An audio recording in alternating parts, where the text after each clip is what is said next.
Buenos días, yo me llamo Ricardo Vera y queremos darle una bienvenida a su programa. Hoy usted tendrá la dicha de escuchar un mensaje presentado por nuestro pastor Jason Price y traducido al español, y creemos que si usted presta atención le será de mucha bendición. Una vez más, yo me llamo Ricardo Vera, soy el pastor del Ministerio Hispano de la Iglesia Cristiana Quad City, que se encuentra en Prescott Valley, Arizona. Les suplicamos, ¿verdad?, si usted desea, que se comunique con nosotros, ya sea a través de nuestro sitio web, o nos puede llamar al 928-800-1771. Una vez más, la Iglesia Cristiana Quad City se goza en presentarle este mensaje en este día. Amén.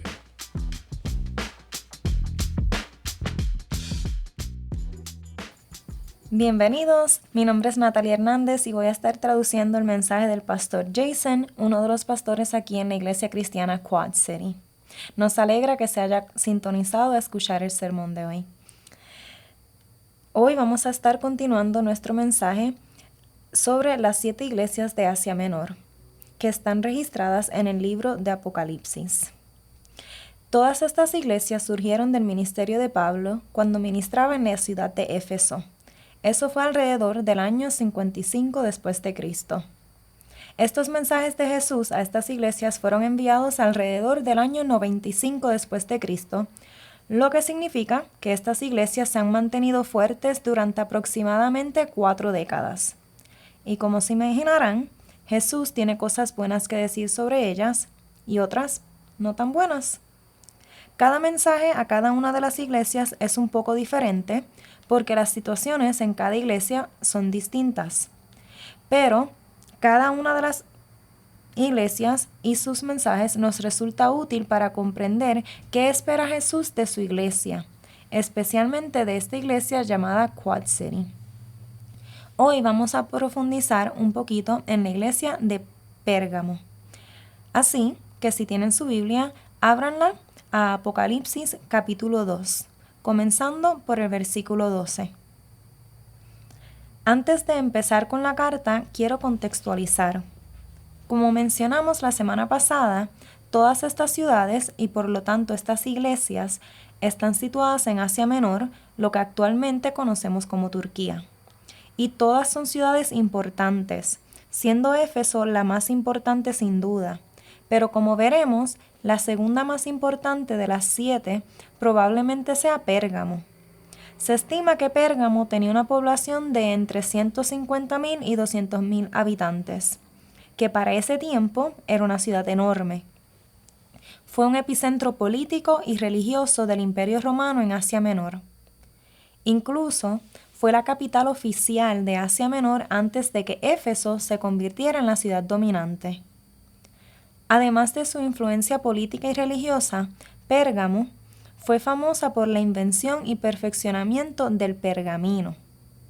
El pergamino es un material de escritura elaborado con pieles de animales, típicamente ovejas, cabras, terneros.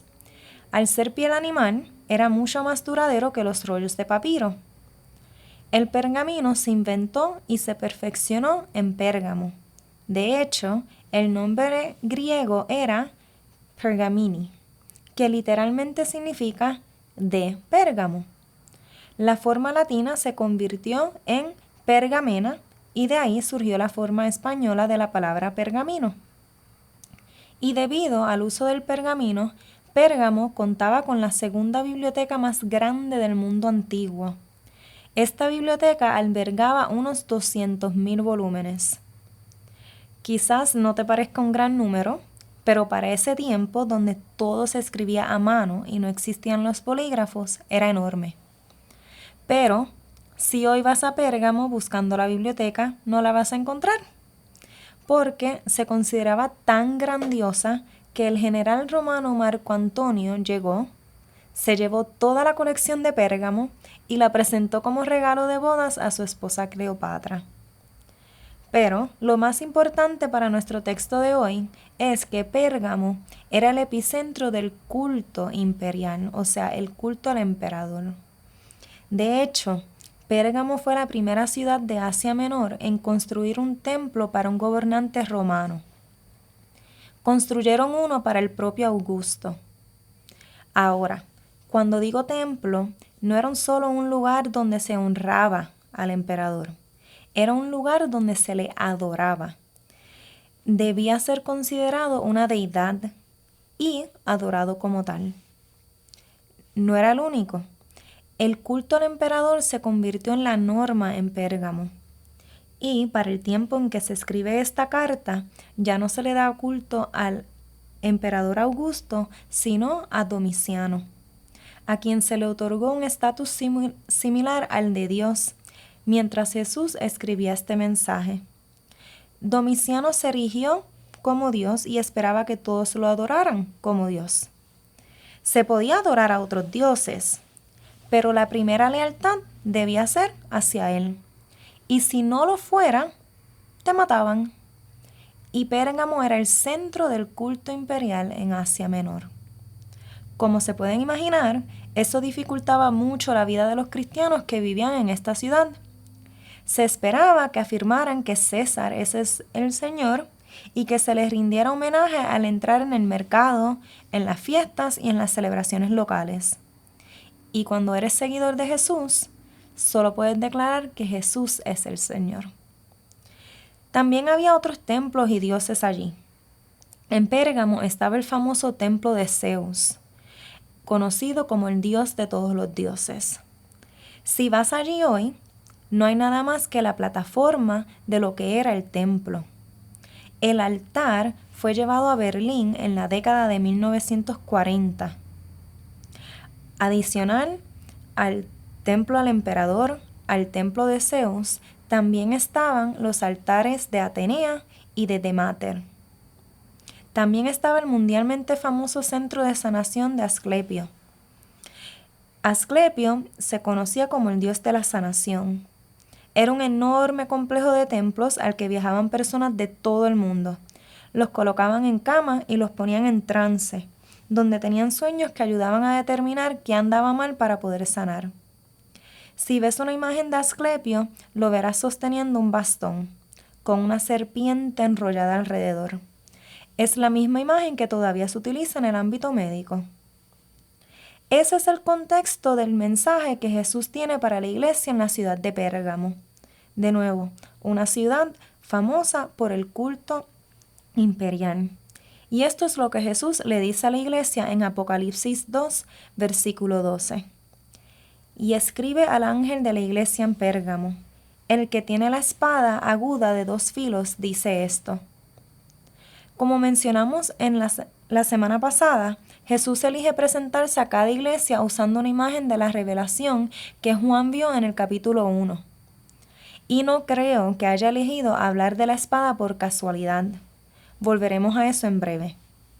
En el versículo 13 Jesús dice: yo conozco tus obras y dónde moras. De nuevo, en cada uno de estos mensajes Jesús dice: lo sé, lo conozco. Jesús no está ausente y no es ajeno. Él sabe quiénes son estas personas, sabe dónde viven y sabe lo que está sucediendo en su iglesia. Él lo sabe. Y le dice a esta iglesia: sé que vives donde Satanás tiene su trono. Algunos creen que esto es una referencia al gran altar de Zeus, que se asentaba en una acrópolis y cubría toda la ciudad con su sombra. Otros creen que sea una referencia al culto imperial, por el cual Pérgamo es famoso. Sea como sea, la cuestión es que Jesús reconoce que ya sea el dios Zeus o la falsa deidad de Domiciano, quien ocupa el trono en Pérgamo no es otro que el mismísimo Satanás.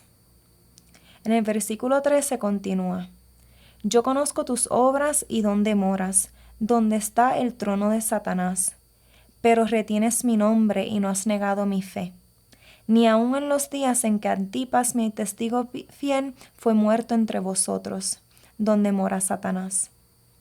Jesús comienza su carta a esta iglesia con un saludo. Dice: mira, sé dónde vives, sé por lo que has pasado, sé lo difícil que se han puesto las cosas, pero no te rendiste, no renegaste de tu fe, ni siquiera en los días de Antipas. Probablemente nunca hayas oído hablar de Antipas, pero puedes apostar a que la iglesia de Pérgamo lo conocía. Antipas fue asesinado apenas un par de años antes de esta carta, en el año 92 después de Cristo. Antipas era considerado el obispo de Pérgamo. Tenía fama de poseer tal poder espiritual que los sacerdotes de los dioses paganos decían que obstaculizaba la adoración de los dioses en los innumerables templos de Pérgamo. Los sacerdotes paganos acudieron al gobernador romano y se quejaron de que las oraciones de Antipas expulsaban sus espíritus de la ciudad e impedían la adoración de sus dioses. Así que el gobernador entró, y para demostrar que no estaba en contra del dios de Roma, ordenó a Antipas a que ofreciera un sacrificio de vino e incienso a una estatua del emperador romano y declarara que el emperador era Señor y Dios. Como podrán imaginar, Antipas se negó. Y si rechazabas la divinidad del emperador, se te castigaba con la muerte. Así que Antipas fue llevado al altar de Zeus. En la cima del altar había un toro hueco de bronce. Un toro, diseñado para sacrificios humanos. Tomaban a la víctima, la colocaban dentro del toro y la ataban de tal manera que su cabeza encajara dentro de la cabeza del toro. Luego encendían un gran fuego debajo del toro, y a medida que el fuego calentaba el bronce, la persona dentro del toro comenzaba a asarse lentamente hasta morir. Cuando la víctima comenzaba a gemir y a gritar de dolor, sus gritos resonaban a través de los tubos en la cabeza del toro, de modo que parecía que el toro cobraba vida. Pero, incluso en medio de las llamas, el anciano obispo Antipas murió orando por su iglesia. Eso era lo que estaba enfrentando la iglesia en Pérgamo. Pero no se dieron por vencidos. Jesús los elogia por eso. Pero el mensaje de Jesús no terminó ahí, lamentablemente. Continúa en el versículo 14. Pero tengo unas pocas cosas contra ti, que tienes ahí los que retienen la doctrina de Balaam, que enseñaba a Balac a poner tropiezo ante los hijos de Israel, a comer de cosas sacrificadas a los ídolos y a cometer fornicación. Y también tienes a los que retienen la doctrina de los nicolaitas, la que yo aborrezco. Tal como lo hizo con la iglesia de Éfeso, Jesús dice, pero tengo algunas cosas contra ti. Eso nunca es bueno. Y mira lo que les reprocha. Hay algunos en la iglesia que se aferran a la enseñanza de Balaam. Si no te quedaste sin aliento es porque no conoces la historia. Así que les recuerdo. Balaam era el hombre del burro parlante, mucho antes de Shrek. La historia está en el libro de Números, capítulo 22. Balaam era una especie de adivino. Era un mago negro. Hablaba con los espíritu, un tipo de brujo. Y un hombre llamado Balac, el rey de los moabitas, se le acerca y le dice, mira, hay unos israelitas que se están mudando a la zona y tengo miedo de lo que pueden hacernos. Así que, ¿vendrás y los maldecirás?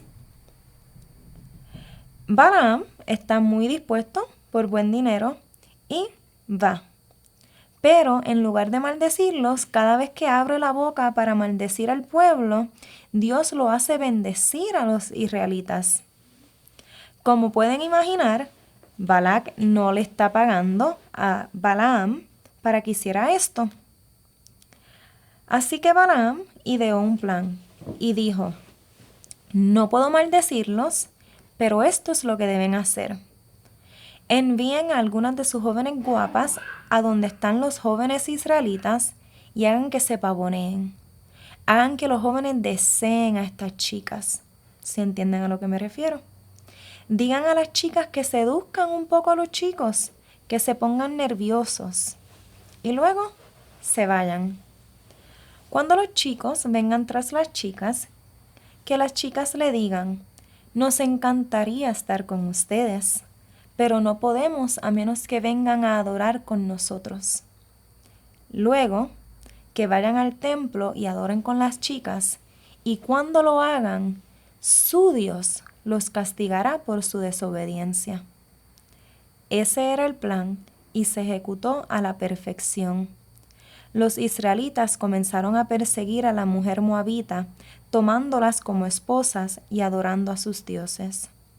En Números 25, versículos 1 al 3, relata: Moraba Israel en Sittim, y el pueblo empezó a fornicar con las hijas de Moab, las cuales invitaban al pueblo a los sacrificios de sus dioses, y el pueblo comió y se inclinó a sus dioses. Así acudió el pueblo a Baal Peor, y el furor de Jehová se encendió contra Israel. Debido al pecado del pueblo, estalló una plaga, y murieron 24,000 israelitas.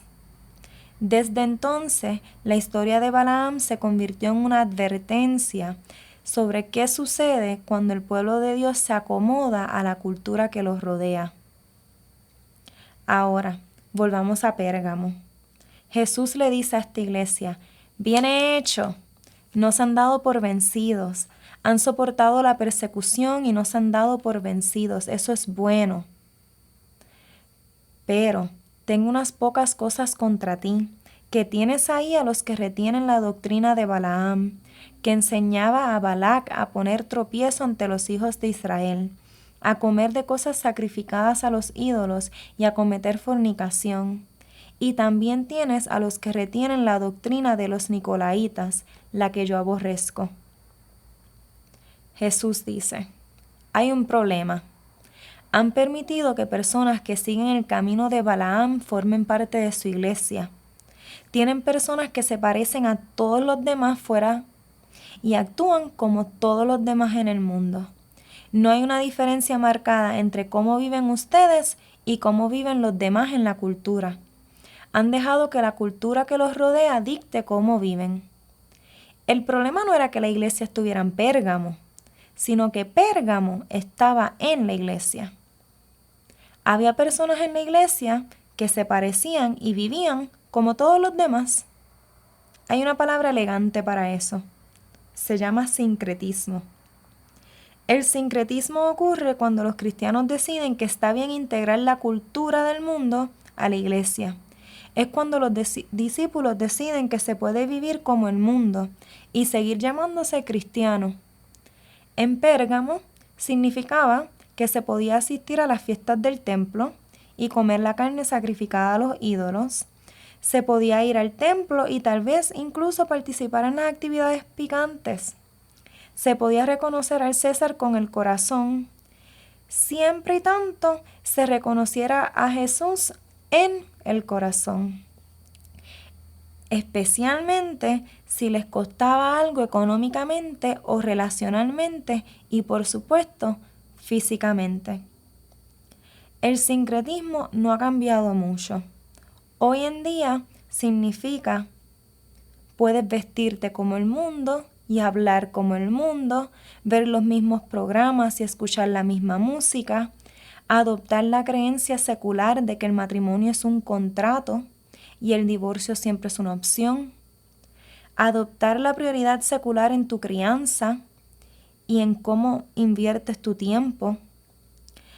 Puedes adoptar la búsqueda secular del placer por encima de todo. Puedes adoptar la sabiduría secular en materia financiera, lo que ahorras, lo que gastas, lo que das.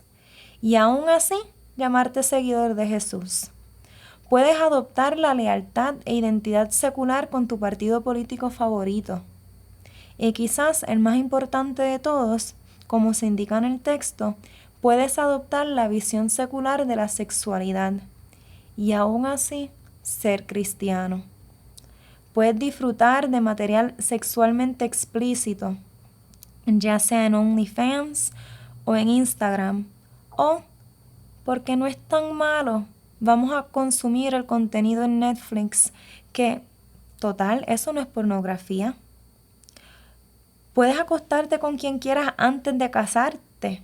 Es más, deberías sobre todo acostarte con la persona con la que te vas a casar, porque eso hace total sentido. La idea es que no tienes que ser tan diferente del mundo. Puedes adorar lo mismo que el mundo adora, porque es adoración, y simplemente añadirle un toque de Jesús. Esa es la enseñanza de Balaam en nuestro contexto, tanto ahora como lo fue para los nicolaitas. El problema en Pérgamo es exactamente lo opuesto al de Éfeso. En Éfeso tenían la doctrina correcta y seguían las reglas correctas, pero no amaban a la gente.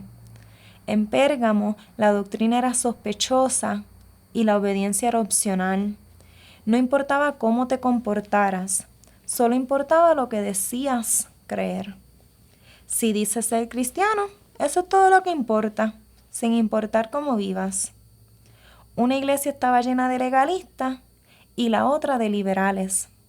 Uno olvidó amar a la gente y la otra olvidó amar a Jesús. ¿Por qué diría eso?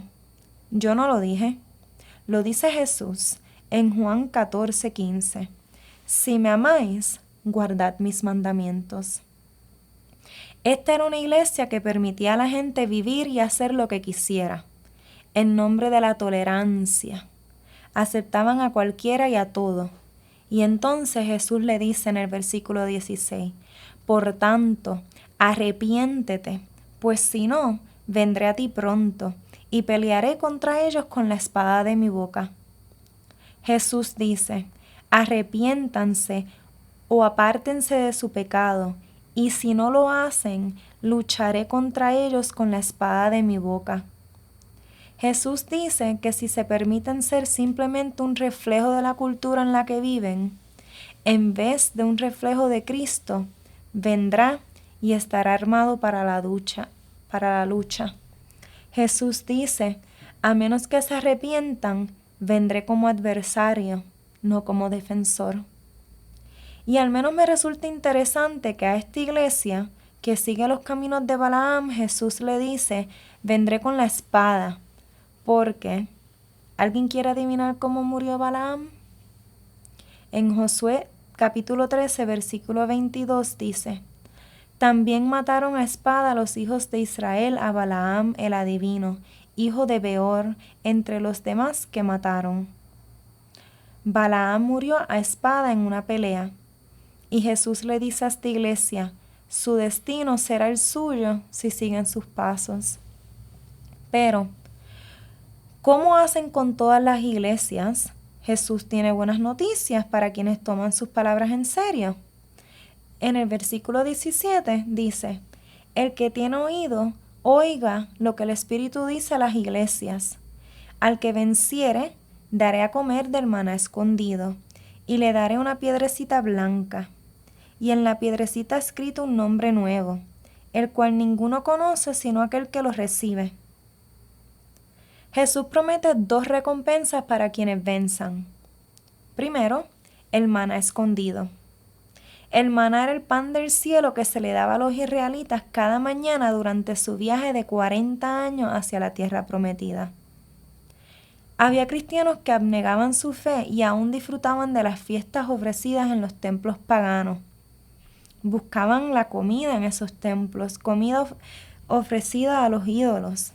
Y aquí Jesús les dice, a quienes venzan, le espera pan del cielo. Una fiesta con Jesús que nada en esta tierra puede replicar. Y no solo eso, sino que promete una piedra blanca con un nombre nuevo. Esta piedra blanca pudo haber simbolizado varias cosas. Algunos creen que era una absolución en los tribunales. Otros teorizan que era una entrada VIP a un evento exclusivo, o que era una placa que se entregaba al ganador de un prestigioso concurso. No sabemos exactamente qué significa la piedrecita blanca, porque estamos a 2000 años y 11,000 kilómetros de distancia de la cultura. Y sea lo que sea, viene con un nuevo nombre. Sabemos que un nuevo nombre a menudo se daba como marca de una nueva identidad. Nosotros puede ser que no sabemos qué significa la piedrecita blanca, pero estas personas lo sabían. Y si Jesús lo prometió, seguro que lo querrás. Entonces, ¿Cuál es la lección para nosotros? Es simple. Es responsabilidad de cada uno de nosotros no conformarnos a los patrones de este mundo, sino transformarnos a la imagen de Cristo. Y a medida que el mundo se aleja cada vez más del cristianismo bíblico, como cristianos debemos vernos y sentirnos cada vez más fuera de lugar. Hay 2 preguntas que quiero que consideren. Primero, ¿en qué aspectos de tu vida has adoptado las costumbres del mundo en lugar de las de Dios? Segundo, ¿hay algún aspecto de tu vida donde tus acciones reflejen más la cultura en la que vives que el Cristo al que sirves? Reflexiona en estas preguntas. Muy bien, una vez más usted recibió un mensaje traducido de inglés al español y espero le haya sido de mayor bendición. Yo me llamo Ricardo Vera, pastor del Ministerio Hispano, y le invitamos a que nos acompañe. Tenemos servicios a las 9:30 de la mañana, a las 11 de la mañana, con la traducción del mensaje durante ese servicio. Ahora, ya sea pueda comunicarse con nosotros a través de nuestro sitio web o una llamada telefónica al 928-800-0171, repito, 928-800-0171. Una vez más, la Iglesia Cristiana Quad City ahora se despide en el nombre de Cristo Jesús. Amén.